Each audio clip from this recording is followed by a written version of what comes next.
Hi guys, welcome to the Fundamentals of IELTS Writing Task 2, a 10-part series covering what you need to know in the academic IELTS Writing Task 2.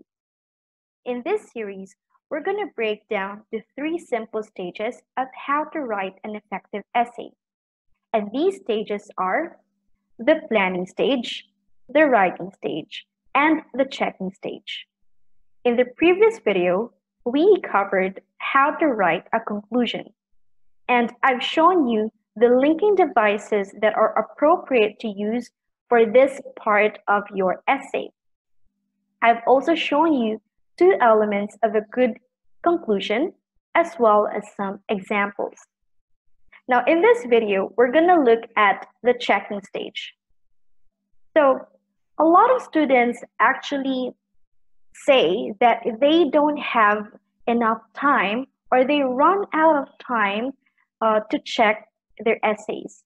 Well, that's not a good thing because in order to make sure that we've written an effective essay, we must check our essay before we submit it to the examiner. So yeah, what are the things that need to be checked? Well, first of them is the grammar.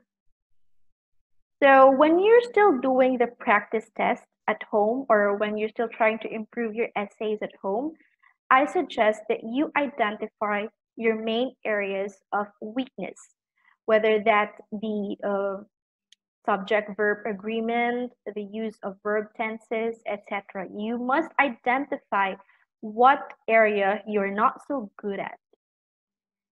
Then, you must make sure that you read your essay after you complete it. This is true not only during the time that you're still practicing, but also when you're already in the actual test.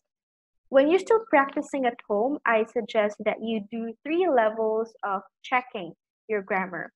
The first one is after you have written a sentence.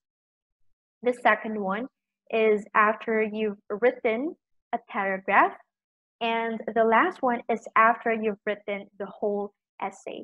So there are 3 levels of checking your grammar, and you must train yourself to do this one so that in the actual test, you will not really have troubles or you will not really have or spend too much time checking a sentence, one sentence, one paragraph, and then the whole essay. Another thing that needs to be checked is our vocabulary. So what are the things that need to be checked in vocabulary? First is the meaning. So whether we've used the correct word to express our thoughts and ideas in our essay. Collocations, whether we've used the correct word pairings or the appropriacy, as I mentioned, whether we've used the appropriate vocabulary for the context that we're trying to convey. Variance, whether there are words that we can replace with its synonyms. And level, whether we can change a simple word to a higher level vocabulary. Let's say the word buy, we can replace it with purchase, less common vocabulary. So these are the 5 things under vocabulary that we need to check. And the other things that we must check when we write essays are the following. Paragraphing. So we have to make sure that our paragraphs are easy to understand, and we've divided the whole essay into several paragraphs. So what I'm saying here is that we have a clear introduction, we have a clear body paragraph or body paragraphs, and a clear conclusion. That's paragraphing. Word count. So in writing task 2, we must write at least 250 words. I don't really suggest you guys counting the number of words when you're in the actual test, because there are a lot of other things that you have to worry. Not really counting. That should not be your priority, but you have to make sure that you've written at least 250 words. So how do you do that? While you're doing your practice, I suggest that you count the number of words that you write in one line, and then you multiply it to the number of lines that you've written, and you can get an approximate word count in that way. And you can also employ that one in the actual test. You don't need to count each word that you've written. Coherence and cohesion refers, that's actually one marking criteria. And that actually refers to how you've organized your paragraphs in your essay, how you've organized not only the paragraphs, but also the sentences. So from one idea to another idea, you have to make sure that it's clear and it's easy to understand. And you can do this one by using linking devices or discourse markers. One thing that you have to take note of, though, is that you must not use a linking device in every sentence. That would be so unnatural. And if it's possible, not to use a linking device always at the beginning of the sentence, because that will make your essay very mechanical. I mean, that will make your coherence and cohesion very mechanical, because you only know how to use a linking device at the beginning of a sentence. You also have to make sure that you've clearly express your position from the introduction to the conclusion. So if the question is, do you agree or disagree, make sure that you've stated your answer in the introduction, you've developed your answer in the body paragraphs, and then you've restated that opinion in the conclusion. And also, if the question is not an opinionated one, let's say, what are the advantages and disadvantages of a given topic or a given situation?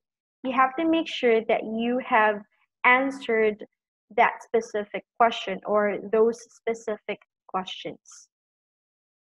So yeah, these are the things that you must check, not only when you're in the actual test, but when you're still practicing at home. You must train yourself to check your essay on your own and to think like an examiner as well.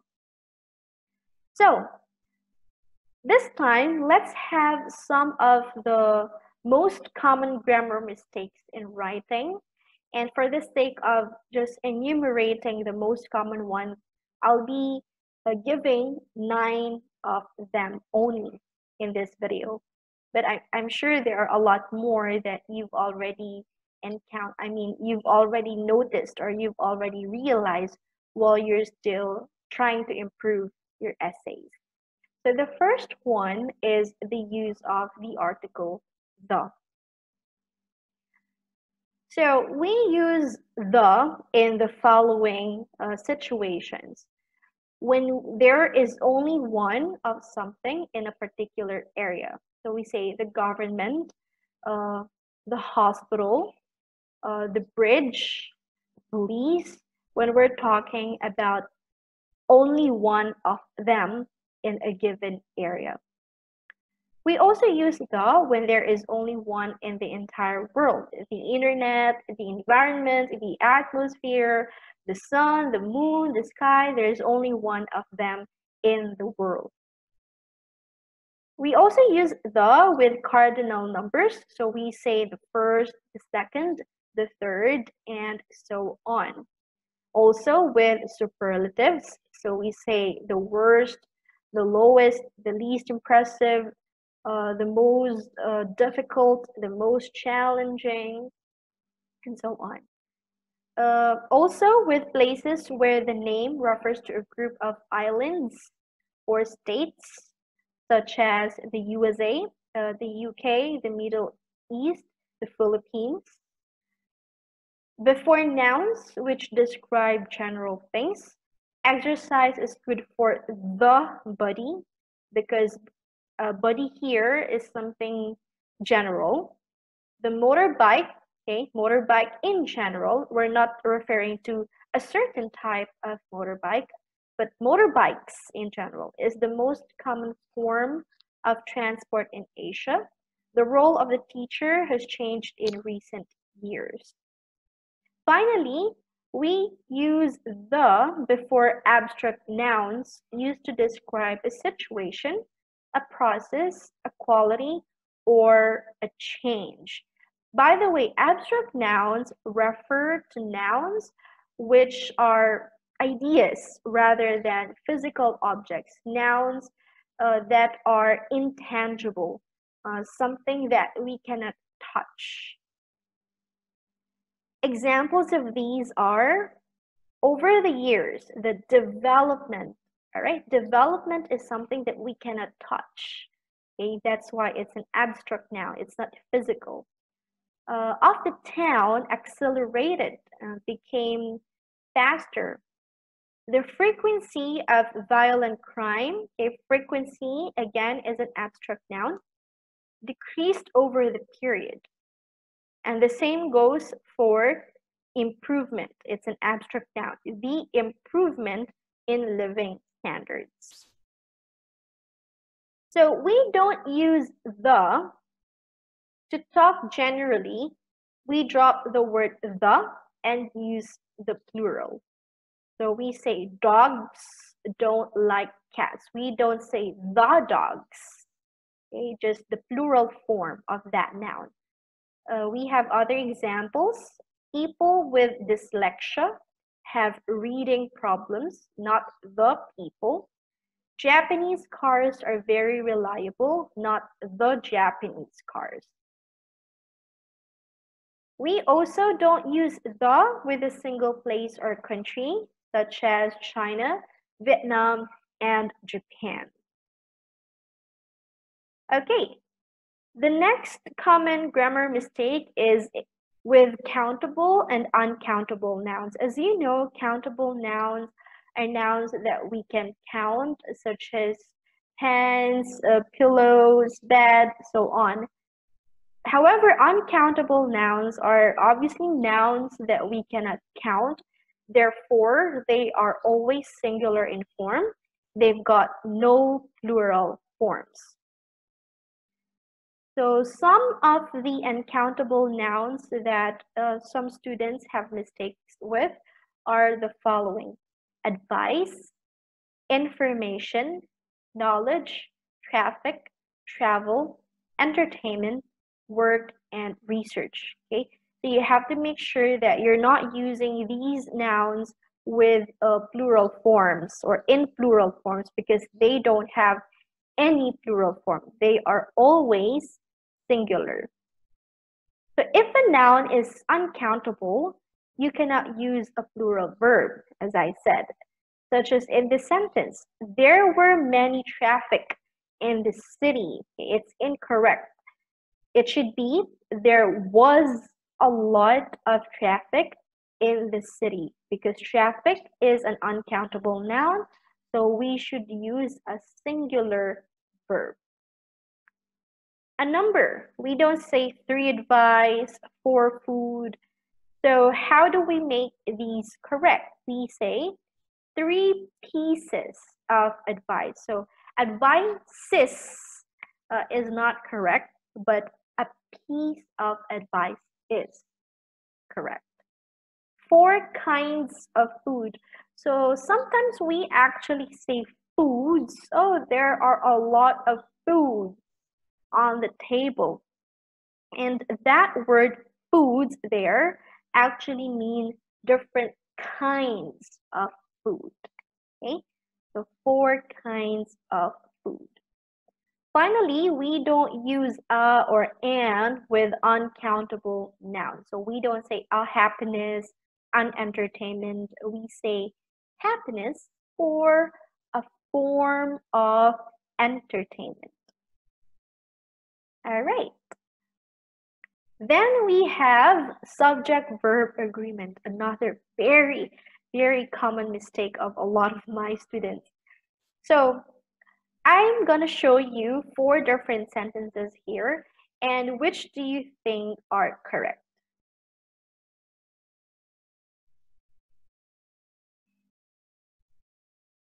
Okay, so the first sentence is obviously incorrect. There is some dogs. So you have dogs here. It's a plural noun. But why do we have a singular verb here, is? That's a problem with subject-verb agreement. So it should be, there are some dogs outside. The second sentence is correct because food, as I said, is uncountable. So we should use a singular verb. There is some food in the kitchen. Here are some homework for you. Is this correct? Well, not, because homework is an uncountable noun. So it should be, here is some homework for you. Finally, there are some eggs in the kitchen. This is correct. Another common mistake of a lot of students in relation to subject-verb agreement is that when they say, for example, in Vietnam have a lot of motorbikes. In Vietnam have a lot of motorbikes. That's totally wrong. First, because you have used in Vietnam. In Vietnam is not a subject. Okay, it's a prepositional phrase because you have used the preposition in there.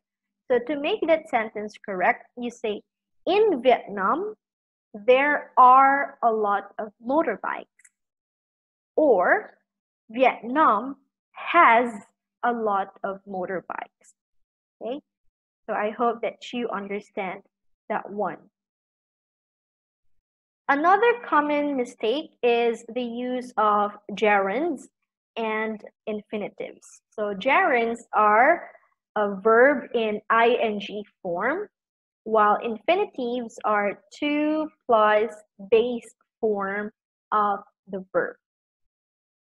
So we use infinitive, to plus infinitive verb after the following verbs. There's no rule to when to use gerunds and infinitives, so we have to be familiar with the verbs that can be followed with a gerund and infinitive. So these are the verbs that we can use with to plus infinitive. So we've got learn how, would like, want, seem, refuse, promise, prepare, offer, learn, hope, help, deserve, decide, afford, and ask. Okay, so these are verbs with to plus the infinitive form of the verb. Examples of these are the following. It is important to learn how to speak English. So learn how to speak English. Most people cannot afford to go on holiday every year, and I would like to study overseas. By the way, would like is different from like. Okay, so when we say would like, that's actually a more formal way of saying want. So I want to study overseas.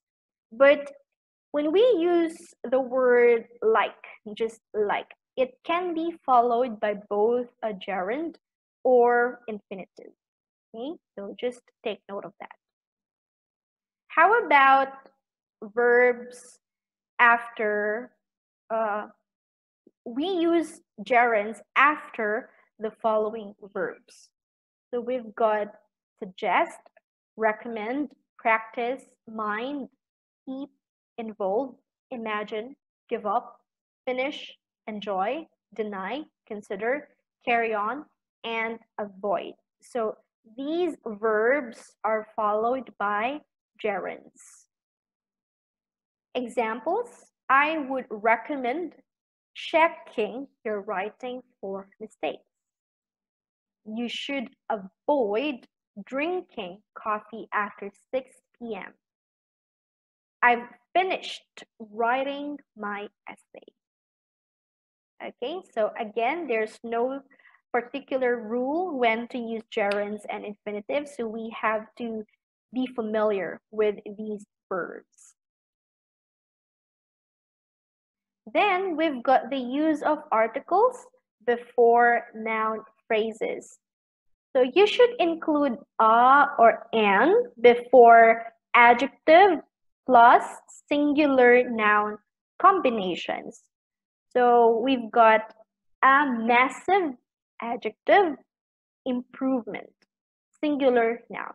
Okay, so you've got a or an, a steady increase, an overall majority, a very small percentage, and a really strong argument.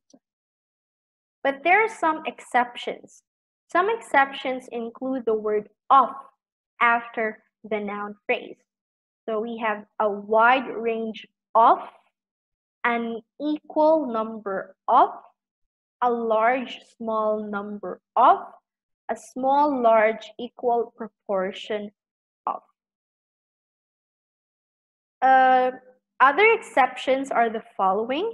Okay, we also say quite, adverb, a few people. So this one is an expression. Quite a few people attended the meeting. To a certain extent or degree. So to some extent, we say so. I agree with that opinion to a certain extent. So that means that you don't fully agree with it. Let's say 30%, you agree with it 30% only. So that's to a certain extent or degree. Use of commas. Yeah, so if you think that punctuation is not part of grammar, you have to go back to the band descriptor and you will see there that to score band 6 and above, you must also make use of the correct punctuation. And commas are one of those punctuations. We normally use a comma after a discourse marker that introduces a sentence, and I think most of you guys know this one. So we say, firstly, comma, the main cause of pollution is motor vehicles. However, comma, pollution from industry may also be to blame. To sum up, comma, the causes of pollution are mostly man-made. So you see that right after these linking devices or discourse markers, we have used a comma. We also use commas on either side of discourse markers in the middle of sentences. So as I mentioned earlier, if you keep using a linking device or a discourse marker at the beginning of a sentence, your cohesion will be very mechanical. So you also have to learn how to use them in the middle of your sentences. And we use commas on either side of discourse markers.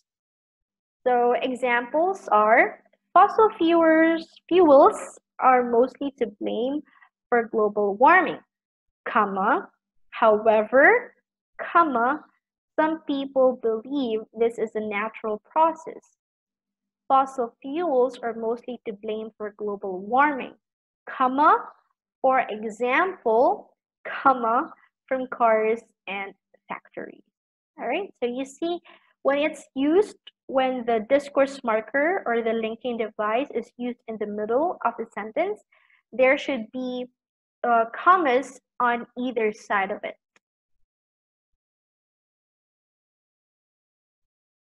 Then we've got verb tenses. I will not discuss the different verb tenses in detail here, but I'm just going to show you the most common mistake that I often see in my students' writing. So this one is in the use of past simple and present perfect tense. For example, the sentence, "The rate of juvenile crime has significantly climbed last year." Is this sentence correct or not? Obviously, this one is incorrect. Why? Because we have a specific time here, last year, we cannot use the present perfect tense. So it should be, "The rate of juvenile crime significantly climbed last year," using the past simple tense. So when do we use the present perfect tense?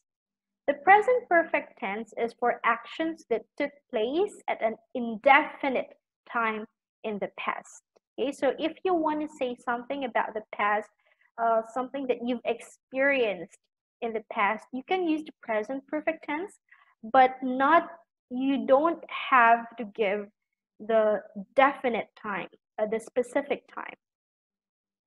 It is also used for actions that began in the past and continues until now. So that means we can see the result at the present. So in the sentence, "The rate of juvenile crime has significantly climbed," we see that we use the present perfect tense because it's an action that began in the past and continues until now, but we're not really giving the definite time when it happened or when it started. Okay, now we're down to the last two. Prepositions after adjectives and nouns. This one also doesn't have any specific rule, so we also have to be familiar with what preposition goes with what adjectives and nouns. We've got two prepositions here, about or with.